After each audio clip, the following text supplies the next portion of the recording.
Mon fils, Brian, ne m'avait pas adressé la parole depuis 2 semaines, après notre dernière dispute. Alors, quand j'ai finalement décidé de traverser la ville pour aller chez lui à Portland, j'étais plus inquiète que je ne voulais l'admettre. La pluie de l'Oregon venait de cesser, laissant les rues luisantes et emplies d'une odeur de cèdre humide. En arrivant devant son immeuble, mon cœur battait la chamade. Je n'avais pas vu Brian aussi silencieux depuis son adolescence, boudant à cause des couvre-feux manqués. Je me suis approché de sa porte et j'ai frappé, espérant presque qu'il l'ouvrirait brusquement et mettrait fin à mes inquiétudes.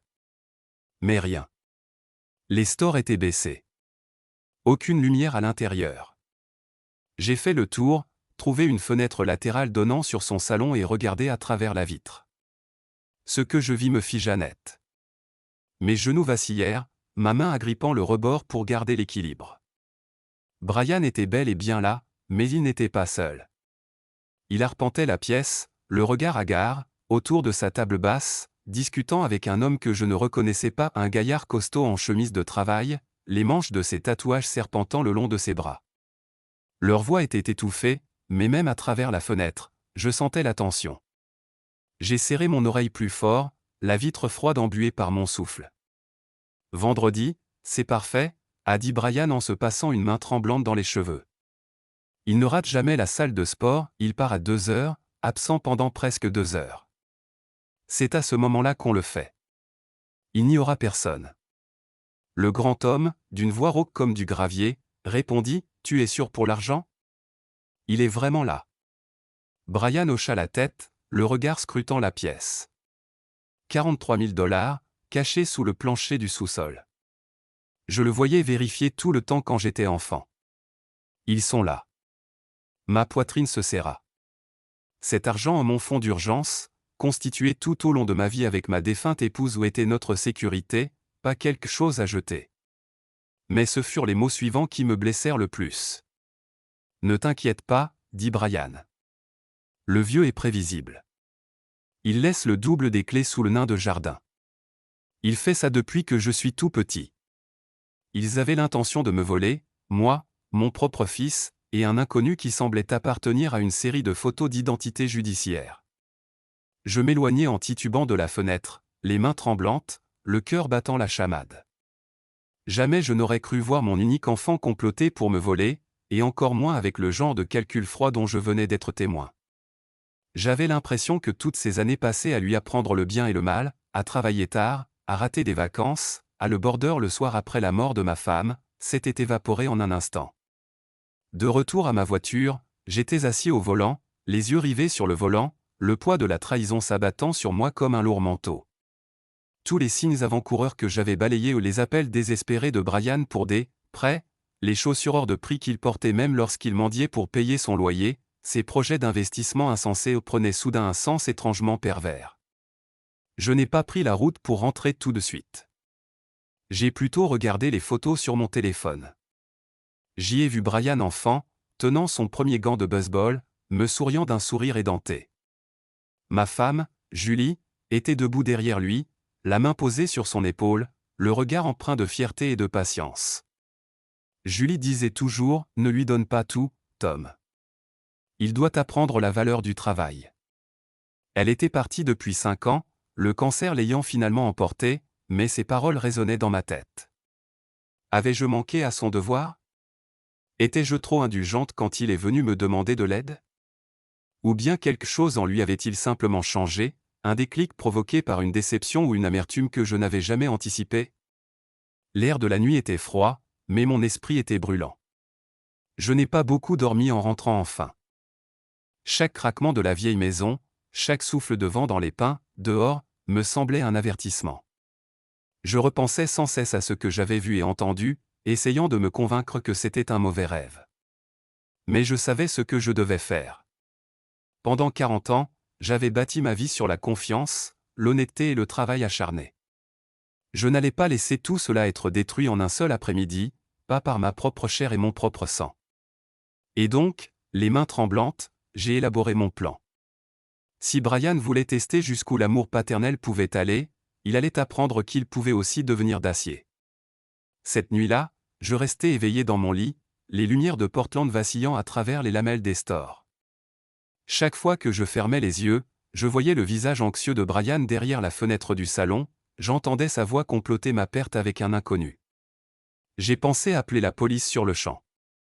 J'ai même décroché mon téléphone, mais ma main tremblait sans cesse. Étais-je vraiment prête à envoyer mon fils en prison? La voix de Julie me parvint à nouveau, ferme et sage. Fais ce qui est juste, Tom, pas ce qui est facile. Je fixais le plafond, mon cœur battant à tout rompre, entre terreur et détermination. Je réalisais qu'il me restait 6 jours avant vendredi, 6 jours avant que Brian et son nouvel ami ne tentent de me voler tout ce que j'avais gagné. J'ai décidé de ne pas rester les bras croisés. S'ils voulaient en faire un jeu, je leur montrerais comment ça se joue. Avant le lever du soleil, j'ai préparé un bon café et j'ai ouvert mon ordinateur portable. J'ai fait des recherches sur les systèmes de sécurité domestique, caméras, alarmes, détecteurs de mouvement, bref, sur tous les gadgets qu'un électricien à la retraite pouvait installer. Les avis étaient confus, mais une chose était claire, j'avais besoin d'un système rapide, silencieux et efficace. Après 2 heures de lecture et d'appels téléphoniques, j'ai opté pour un système sans fil que je pouvais acheter au magasin d'électronique du coin. Les caméras diffuseraient la vidéo en direct directement sur mon téléphone et enregistreraient toutes les images sur le cloud. À midi, j'étais dans mon pick-up Ford bleu poussiéreux en direction de Best Buy. Le jeune homme dans le magasin m'a regardé comme si j'achetais un vaisseau spatial, mais il n'a pas posé de questions. « C'est le top, monsieur », a-t-il dit en scrutant les caméras. « Vous verrez tout, de jour comme de nuit. »« C'est l'idée », ai-je répondu. J'ai passé le reste de la journée à installer des caméras autour de mon ancienne maison de Willow Street. Une sur le porche pour repérer toute personne se présentant à la porte d'entrée. Une autre dans la cuisine, face à la porte de derrière par laquelle Brian avait dit qu'ils entreraient. Une troisième était braquée sur les marches du sous-sol. La quatrième et dernière caméra surveillait la chaudière et le plancher mal fixé au mon trésor caché, la cause de tout ce désordre. Au coucher du soleil, j'étais épuisée mais satisfaite. Mon téléphone vibrait à chaque fois que les caméras détectaient un mouvement. J'ai testé le système en passant de pièce en pièce, observant mon reflet grisonnant sur l'écran. La maison me semblait plus sûre, mais le sentiment de trahison persistait, comme une douleur tenace. Ce soir-là, j'ai appelé mon vieil ami Walter, un policier à la retraite qui nous connaissait, Julie et moi, depuis que nos enfants portaient des couches. J'ai gardé une voix calme, mais Walter entendait la tempête se préparer en dessous. « Walt, j'ai besoin de tes conseils. Que ferais-tu si ton fils prévoyait de te cambrioler ?» Il resta silencieux un long moment, puis soupira. « Tu dois te protéger, Tom. Parfois, le plus dur pour un père est de donner une leçon à son fils. Mais tu ne peux pas le laisser détruire ta vie. » Nous avons discuté des détails, comment tout documenter, comment contacter la police sans alerter Brian. Walter a promis de parler à un détective en qui il avait confiance, quelqu'un qui gérerait la situation correctement. Les jours suivants, j'ai fait comme si de rien n'était. Je suis allé à mon petit déjeuner habituel sur Hawthorne Avenue, j'ai discuté avec les voisins en tondant ma pelouse, et j'ai même déposé une tarte à la vente de pâtisserie de l'église. Mais intérieurement, j'étais une boule de nerfs, je consultais constamment mon téléphone, guettant le moindre signe que Brian ou son complice avaient décidé de déménager plus tôt. Jeudi soir, j'ai entendu du bruit dehors. Je me suis approché à la fenêtre et j'ai jeté un coup d'œil à travers les stores. La Toyota argentée de Brian était garée de l'autre côté de la rue. Il était assis au volant, les yeux fixés sur ma maison, le visage blême sous la lueur du tableau de bord. Il n'est pas sorti, n'a pas frappé, il est resté assis là pendant près d'une demi-heure. Puis, aussi silencieusement qu'il était venu, il est parti dans la nuit humide. J'ai à peine dormi après ça. J'ai vérifié les caméras, repassé chaque conversation dans ma tête, prié pour un signe que tout finirait bien. Le lendemain matin, le jour du cambriolage prévu, je me suis réveillé avant l'aube. J'ai préparé mon sac de sport comme d'habitude et je suis allé au centre de fitness à 2 heures précises, comme prévu par Brian. Mais je n'étais pas là pour soulever des poids. Je me suis garé à l'arrière et, assis dans mon pick-up, mon téléphone à la main, je regardais 4 caméras en temps réel.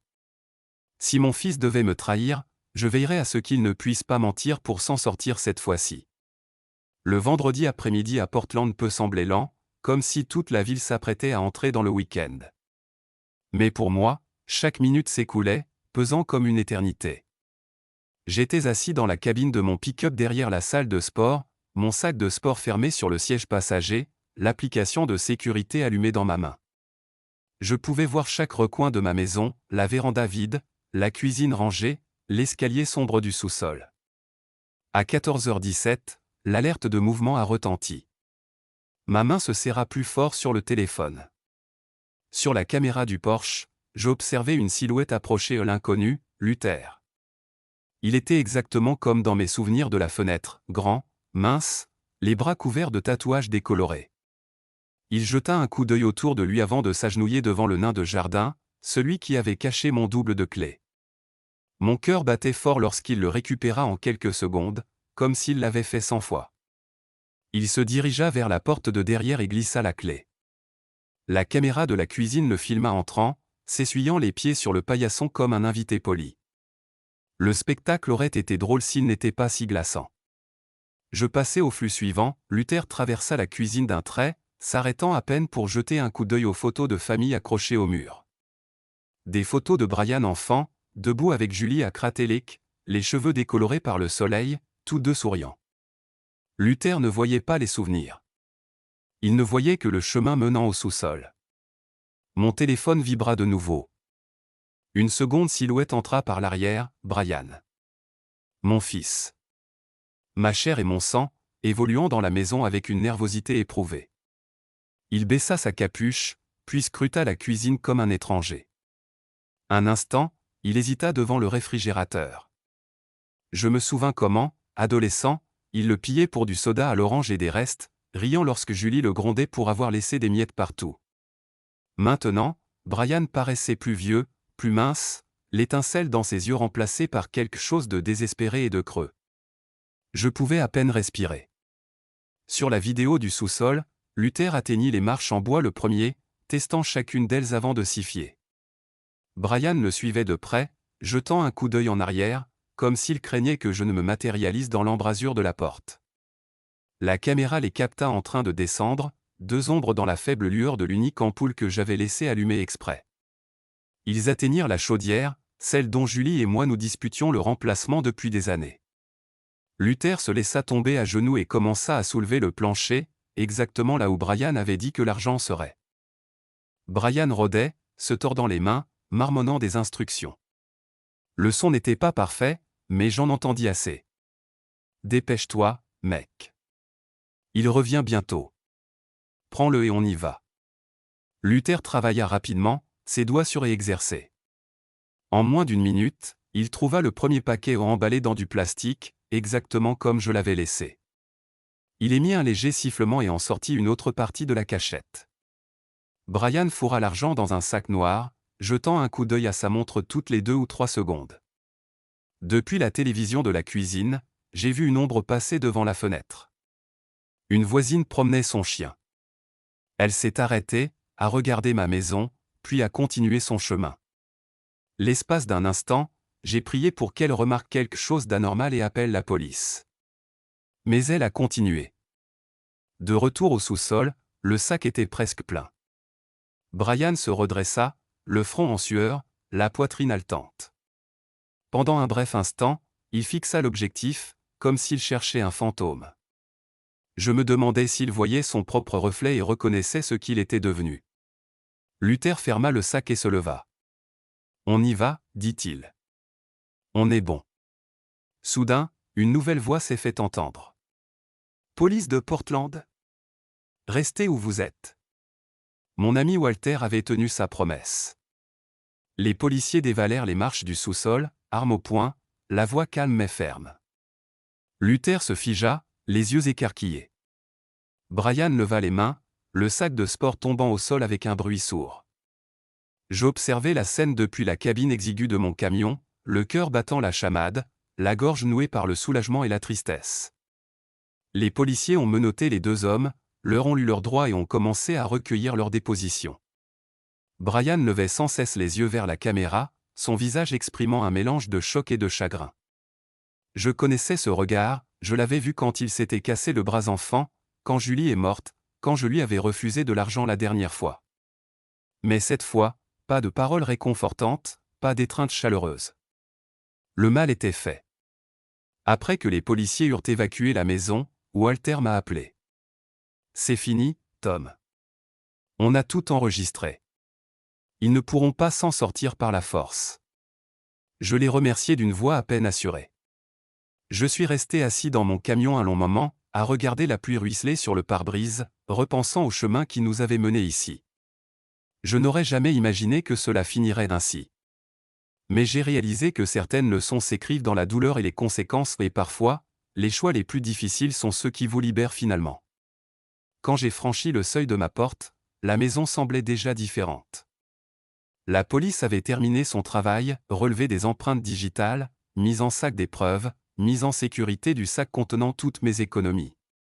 Mon téléphone vibrait encore régulièrement, alerté par des mouvements, mais il ne s'agissait plus que d'agents en uniforme ou du va-et-vient régulier des enquêteurs.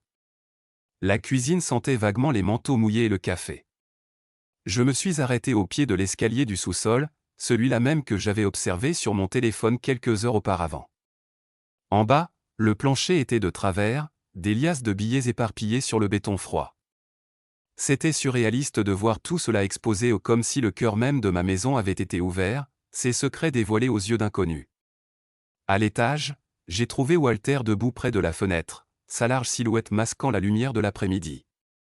Il m'a regardé avec la compréhension silencieuse d'un vieil ami qui en avait trop vu. « Tu as fait ce que tu avais à faire, Tom », a-t-il dit doucement. J'aurais préféré ne pas en arriver là. J'ai hoché la tête, trop fatigué pour discuter. Je n'aurais jamais cru voir mon fils me noter. Je n'aurais jamais cru que ce serait moi qui l'y mènerais. Walter m'a tapoté l'épaule. Tu lui as donné toutes ses chances. Parfois, il faut assumer ses erreurs avant de pouvoir changer. Nous avons bu du café noir à ma table de cuisine. Sans dire un mot. Mon esprit errait sans cesse, des souvenirs de Brian enfant, son rire résonnant jusque dans les couloirs. Je pensais à Julie, à la façon dont elle l'avait grondé parce qu'il séchait les corvées, à la façon dont elle avait toujours cru qu'il finirait par s'en sortir. Je me demandais ce qu'elle dirait maintenant. Me pardonnerait-elle? Aurait-elle appelé la police elle-même, ou serait-elle restée dans l'allée à les supplier de laisser partir son fils? Finalement, Walter se leva, son badge lourd sur le côté. Je te contacte, Tom. L'inspecteur Foster se chargera du rapport officiel. On a tout ce qu'il faut, vidéo, audio, tout le nécessaire. L'affaire est bouclée. Après son départ, la maison était silencieuse, à l'exception du bourdonnement du réfrigérateur. J'irai de pièce en pièce, vérifiant les fenêtres, réinitialisant les caméras, rangeant les papiers éparpillés sur le plan de travail de la cuisine. Tout me semblait à la fois douloureusement familier et définitivement changé. Je m'arrêtai devant le vieux piano, aux touches jaunies par le temps, et passai un doigt sur la poussière. Brian avait pris des cours pendant 3 ans avant d'abandonner, mais Julie jouait toujours le dimanche. Sa chanson préférée était « Moon River ». Je me souvenais comme elle la fredonnait doucement, même les jours où elle était trop fatiguée pour chanter. Je suis resté assis un long moment, à contempler la photo de famille sur la cheminée. Nous étions tous là, tous les trois, à Cannon Beach, les cheveux au vent, le sable entre les orteils. Julie, radieuse comme toujours, les bras autour de Brian, les joues encore rondes comme celles d'un enfant. Moi, plus jeune, plus forte, pleine d'espoir pour l'avenir. Je lisais le vers, me remémorant cet après-midi-là, la façon dont Brian avait chassé les mouettes, son rire surplombant le ressac. Maintenant, tout cela semblait incroyablement lointain. Mon téléphone a sonné, me faisant sursauter. C'était l'inspecteur Foster, d'un ton vif mais sans amertume. « Monsieur Thompson, nous avons terminé l'enquête. Votre argent est en sécurité. Nous garderons la maison sous surveillance pendant quelques jours au cas où quelqu'un essaierait de revenir. » Je l'ai remercié d'une voix creuse. « Et Brian ? Lui et l'autre suspect, Luther Grant, sont en garde à vue. Nous les interrogerons demain. Il y a suffisamment de preuves pour porter plainte pour complot, tentative de cambriolage et vol qualifié. Je sais que ce n'est pas facile, monsieur. J'ai failli rire. Non, inspecteur. Ce n'est pas ça. Après avoir raccroché, je me suis servi un whisky, chose que je faisais rarement. Assis près de la fenêtre de la cuisine, je regardais la pluie glisser sur la vitre, le ciel gris de Portland s'abattant sur moi. Je me demandais ce que diraient les voisins quand la nouvelle se répandrait, comment ils me regarderaient maintenant que mon fils avait tenté de cambrioler son père. Mais sous la tristesse, quelque chose d'autre brillait, une sorte de détermination. J'avais passé ma vie à croire au travail acharné, à l'honnêteté et à la défense de ce qui était juste, même au prix d'un sacrifice. C'est ce que j'avais essayé d'inculquer à Brian, ce que Julie avait vécu au quotidien. Peut-être que la leçon n'avait pas été retenue. Peut-être qu'il fallait l'apprendre à la dure. Cette nuit-là, j'ai vérifié les serrures, tiré les rideaux et essayé de dormir. Mais chaque fois que je fermais les yeux, je voyais le visage de Brian, choqué, honteux et perdu. Mon cœur se serrait pour le garçon qu'il avait été, et pour l'homme qu'il pourrait encore devenir, s'il parvenait à retrouver son chemin. Mais d'abord, il devra payer le prix. Le lendemain matin, je me suis réveillé avant le lever du soleil. La pluie avait enfin cessé, laissant la ville propre et rayonnante sous un soleil pâle et désolé. Debout dans ma cuisine, les yeux fixés sur ma tasse vide, j'hésitais entre prendre mon petit déjeuner ou simplement monter dans mon camion et prendre la route. Peu après, mon téléphone a vibré à un numéro que je ne connaissais pas, mais dont j'ai reconnu l'indicatif régional de la prison du comté de Multnomah. J'ai laissé sonner 2 fois avant de répondre. Papa. La voix de Brian était faible, étirée par l'épuisement et la peur. Ils ont dit que je pouvais passer un appel. Je suppose que tu sais ce qui s'est passé. J'avais la bouche sèche. L'espace d'une seconde, j'ai failli raccrocher. Mais le souvenir de Julie m'a rappelé à l'ordre, elle avait toujours cru aux secondes chances, au pouvoir d'une vérité dure et douce. Je sais, fiston, ai-je dit doucement. J'ai tout vu. Il y eut un silence au bout du fil. Puis, un soupir tremblant. J'ai tout gâché, papa. J'ai vraiment tout gâché. Je ne voulais pas que ça aille aussi loin. J'ai fermé les yeux, luttant contre une vague de colère et de chagrin. Tu ne voulais pas faire quoi, Brian? Tu ne voulais pas voler ton propre père? Ou te faire prendre? Les mots étaient plus durs que je ne l'aurais voulu, mais je ne les ai pas retirés. Parfois, la douleur est la seule chose qui permet de retenir la leçon. Brian resta silencieux un long moment. J'étais désespéré. J'avais une dette envers Luther. Il ne me laisserait pas partir. Je me suis dit, si je pouvais juste le rembourser, peut-être que tout rentrerait dans l'ordre. Je n'ai jamais voulu te faire de mal. La douleur revint, plus forte que jamais. Mais tu m'as fait du mal. Tu l'as planifié, Brian. Tu as dit à cet homme où je gardais chaque dollar que j'avais économisé. Tu lui as donné la clé de notre famille, de tout ce que ta mère et moi avons construit. Il renifla à l'autre bout du fil, sa bravade disparut. Je suis désolé, papa. J'aimerais pouvoir revenir en arrière. J'agrippai le bord de la table, les jointures blanches. J'aimerais bien que tu fasses pareil, fiston. Mais la vie ne fonctionne pas comme ça. Tu as fait ton choix, et maintenant tu dois vivre avec. Nous sommes restés assis en silence, le seul bruit étant le léger ronronnement de mon réfrigérateur et la circulation urbaine au loin. Finalement, Brian reprit la parole. Ils ont dit que je prendrais un avocat. Il y aura une audience. Tu viendras. J'ai hésité, puis j'ai soupiré. Je serai là, Brian.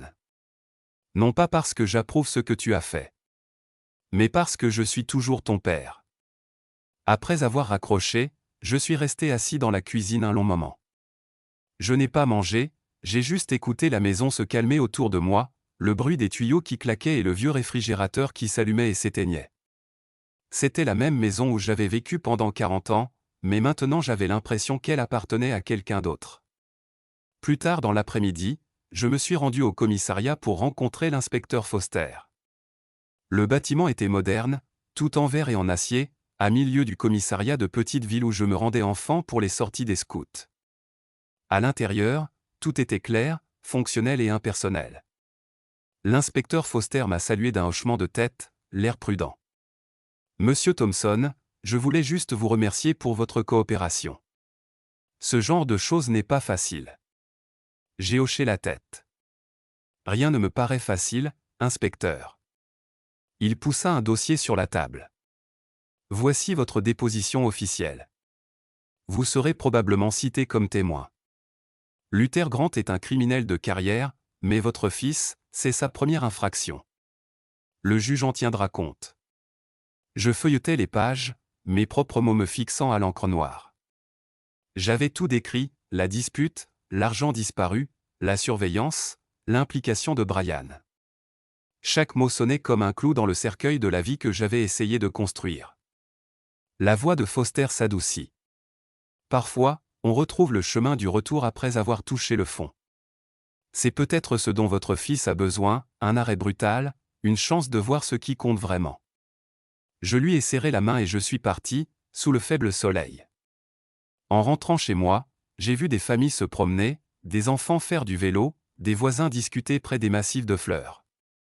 La vie continuait, inchangée par le drame qui avait ébranlé ma maison jusqu'à ses fondations.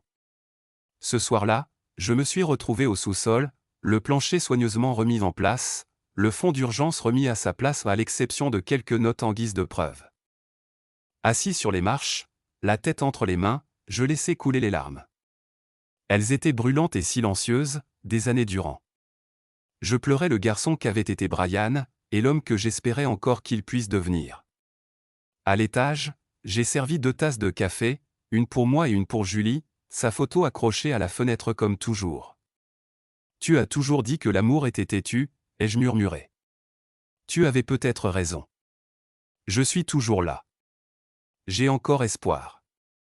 La nouvelle s'est vite répandue dans notre quartier de Portland. Lundi, je ne pouvais plus aller à la boîte aux lettres sans croiser un voisin dont le regard s'attardait un peu plus que d'habitude, des questions qu'il n'osait pas poser à voix haute. À l'épicerie, Madame Ruiz, 2 maisons plus loin, m'a arrêté au rayon fruits et légumes, d'une voix douce. Tom, j'ai entendu parler de Brian. Je veux juste que tu saches que nous pensons à toi. J'ai hoché la tête, esquissant un petit sourire forcé. Merci, Maria. Ça a été une semaine difficile. Elle me serra le bras, sa gentillesse adoucissant ce moment de gêne. C'est un bon garçon au fond. C'est peut-être ce dont il avait besoin. C'était le refrain que j'entendais toute la semaine. Bon garçon au fond. Ce n'est qu'une erreur. Il finira par changer d'avis. Mais chaque soir, en fermant à clé et en errant dans la maison silencieuse, je ne voyais que la dure réalité, Brian m'avait trahi. Non pas dans un moment de panique, mais après des semaines de planification minutieuse, en sachant pertinemment ce que cela allait coûter. Jeudi, la sonnette a retenti. J'ai ouvert et trouvé le pasteur Gray, de notre église locale, debout sur mon porche, une tarte à la main, l'inquiétude sur le visage. « Ça te dérange si j'entre, Tom ?» J'ai haussé les épaules et je l'ai laissé entrer. Nous nous sommes assis à la table de la cuisine, tant de conversations importantes de ma vie avaient commencé ici. Il nous a servi du café à tous les deux, puis a laissé le silence s'installer entre nous avant de finalement parler. La congrégation prie pour ta famille, Tom. Il faut parfois un hiver rigoureux pour que les racines se renforcent. Je fixais la vapeur tourbillonnante au-dessus de ma tasse. Je croyais avoir tout bien fait, pasteur.